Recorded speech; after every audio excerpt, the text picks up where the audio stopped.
Here's a framed decorative picture from about 1913, just about the First World War time. These were pretty common. They didn't have access to prints like we do today, and certainly to buy an oil painting from a well-known painter would have cost you an absolute fortune. But here it is. It's a lovely old thing. They actually attract about $100 these days. Here you'll see on the frame that the old shellac has started to go bubbly. It started to sweat. It's gone rock hard, and if the camera can look at that, that is typical of how shellac gathers and becomes like little tear drops all over the surface of furniture when it's been left for a long time facing the sun or just never nourished. It tends to ball up and go into these little tears. Now what I'm going to do now is to attempt to remove those tears by using Restore-A-Finish. I'll go to walnut this time. Now this is quite a hard job, and this is where you have to really grit your teeth and take a risk. You might think, oh God, I'm going to ruin it, I'm going to scratch the surface, I shouldn't be using steel wool, blah blah blah blah blah. Well, this is where you have to be brave, and believe me, because it will work. And here's the proof.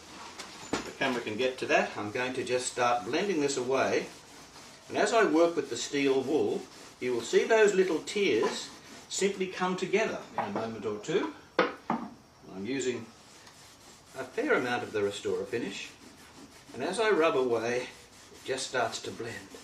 So that if the camera can just get in there to the side, you'll see where it's starting to really start to break away and blend away. And if I keep honing away at this, I'll get to a point where it's going to look just as it did when it was first framed, back in about 1912 or 1913. Boy, this is taking a little bit longer than I thought it would, but I am getting it. It's starting to happen. Breaking up the tears on the cheeks of this lovely old wooden frame. Been like this since about 1912 or 1913, as I say. But look, here we are. This has taken me about, I suppose, 2 or 3 minutes. There it is. I'm simply going to wipe it dry.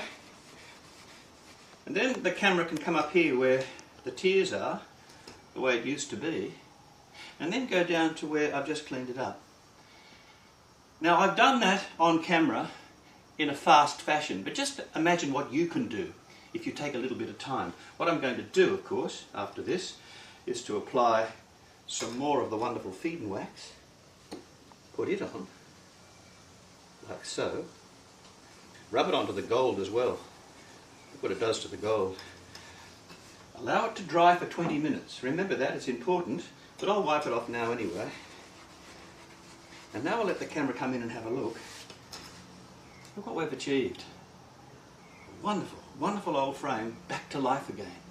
Just as if it had been freshly shellacked.